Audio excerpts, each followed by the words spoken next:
So you guys know I picked up the Shelby Raptor 2 weeks ago, and this thing has been a piece of garbage. I have an oil pan leak, I also have a coolant leak, and I also have wet passenger floors. I'm trying to figure that out. Look at this huge water leak. Look at this. And we have a leak coming from the back too, you can't see here. And then, yep, there it went. Completely shuts off. I was in drive, didn't even put the car in park, completely shuts off, and I have to redo it. And then it throws, usually it'll say like power steering. Yep, there it is, right there. Brand new cars are failing shortly after purchase, revealing serious quality issues across multiple brands. A brand new Wagoneer started leaking water and its bumper came off while driving in the rain. And this is the new Wagoneer that we have. Now this is why you never buy a Wagoneer, right here. Look at this huge water leak. Look at this. And we have a leak coming from the back too, you can't see here. This car is horribly made. These new C43s are sitting unsold due to cheap parts and weak performance. Complete garbage. Garbage. Look at these. These are the brand new C43s. Hot trash. Look at this. Been sitting here forever. Filthy. Why? Because no one wants it. Look at these trash ass wheels, bro. What the hell is this? Garbage. 2-liter inline 4 turbo engine with a hybrid assist. Trash. Like, it had a grand total of 402 horsepower, and somehow now it makes less torque than the previous gen. Interior, nah. You can debate that it's nice looking, but I don't know. I don't like that screen. No buttons at all. Doesn't deserve to be in a C-Class at all. Just look how gay this looks, bro. Turbo electrified. What the bro, what? And then they have the audacity to put this badge on the front of the car. That is just crazy. Then we have the same thing here, except I guess this is like a gloss black look. Again, same thing. Bro, they want almost 70 bands for this. 70 bands for this one. And then this one's 72. So both of these, after taxes and everything, are going to be close to 80,000. At the end of the day, complete trash. Let these things keep sitting. Don't buy them. At nearly $80,000, one owner spent over $50,000 on an MG and faced major warranty problems after transmission failure. Guys, if I could de-influence you on anything, do not buy an MG. Like, honestly, do not. One, my transmission failed, so that cost me $9,000 because my warranty wasn't covered because on one of my services, they didn't write a certain thing on there that was supposed to be done, even though it was done. It was just like in the description, it wasn't fine printed what it was done.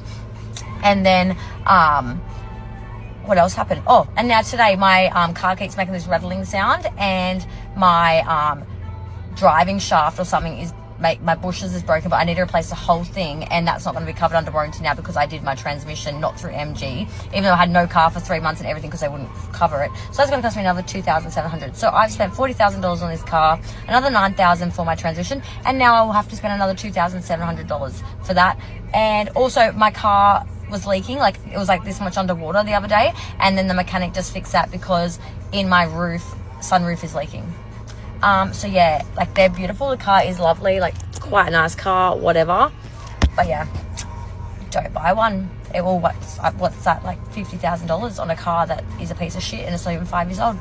A Shelby Raptor developed multiple failures, including misfire, leaks, and four-wheel drive issues just 2 weeks after purchase. You guys know I picked up the Shelby Raptor 2 weeks ago, and this thing has been a piece of garbage. Now here's the rundown. The engine's giving me misfires, the transmission is not shifting smooth, issue with the rear diff, issue with the four-wheel drive system, my light bar doesn't even work anymore, and the variable valve timing system is shot. I have an oil pan leak, I also have a coolant leak, and I also have wet passenger floors. I'm trying to figure that out. So the engine doesn't want to accelerate anymore, so we're trying to figure that out, but there'll be a full diagnostic on Monday. Now I was pretty pissed about finding all this out, so I actually went out and bought this Ram TRX. I don't know. A brand new BMW X3 rental was full of cheap plastic with no proper features. Okay, so we got this brand new X3 as a rental for 3 days, and let me just show you all the fall off. First off, look at this thing. What do they do? Why does it look like this? I know it's a base model, but in general, why does it look like this? There's no reason for it to look like this. It looks stupid. Let me show you the interior.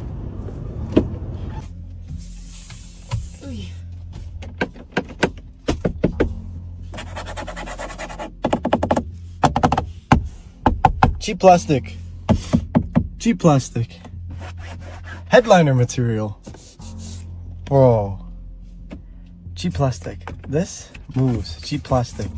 Oh, you want to move your vents? Whatever this little thingy is. Oh, you know, main part of this dash. Nope. Cheap plastic. Oh, your vents? Oh my god, absolute cheap plastic. What is that? It looks like a toaster. Speakers? Non-existent.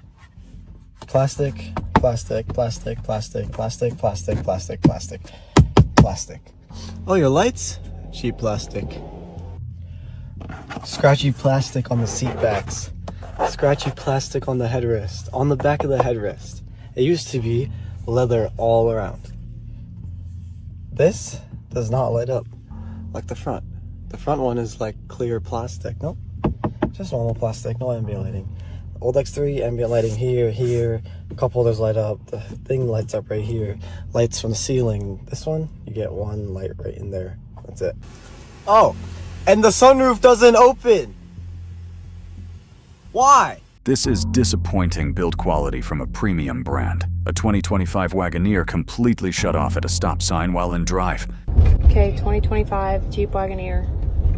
We're currently in drive, coming to a stop sign. We're gonna come to a complete stop. And then, yep, there it went.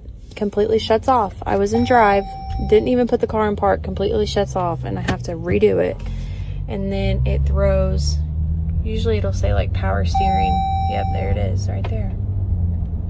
If anybody knows what this is, let me know. This is a dangerous issue on a brand new vehicle. A brand new Cybertruck started leaking coolant after only 35 miles. Tesla initially refused to cover the repair. This brand new Cybertruck behind me broke down after only 35 miles after delivery. And when the owner reached out to Tesla, they told him to essentially kick rocks. So this guy Cybeast out of Florida took delivery of this brand new Cybertruck Foundation Series this week. And from the moment he took delivery, it was pretty much a nightmare. He detailed his experience in this post on the Cybertruck Owners Forum titled 35 Miles Until Cyber Crap. The delivery experience was terrible. Once he got to the dealership in Pensacola, Florida, they basically shook his hand, said, "Hey, your truck's right over there. Let me know if you have any questions." And that was it. He was all on his own. He said when he got it, the outside of the truck was filthy. And the truck was only at 47% when he got it, so his first stop was a supercharger. But that's far from the worst of it. When he got to that supercharger, he noticed something a little fishy. Take a look right there. This is all coolant pouring out of the rear of the truck. Not normal. When he called Tesla up and told them about it, they told him they don't cover coolant leaks. Brand new truck, unmodified. They won't cover a coolant leak? Long story short, that didn't fly. And according to him, after a few choice words, they eventually agreed to send a tow truck. Overall, this is definitely the worst Cybertruck story. New cars are becoming less reliable. Share your experience in the comments if you've faced similar problems.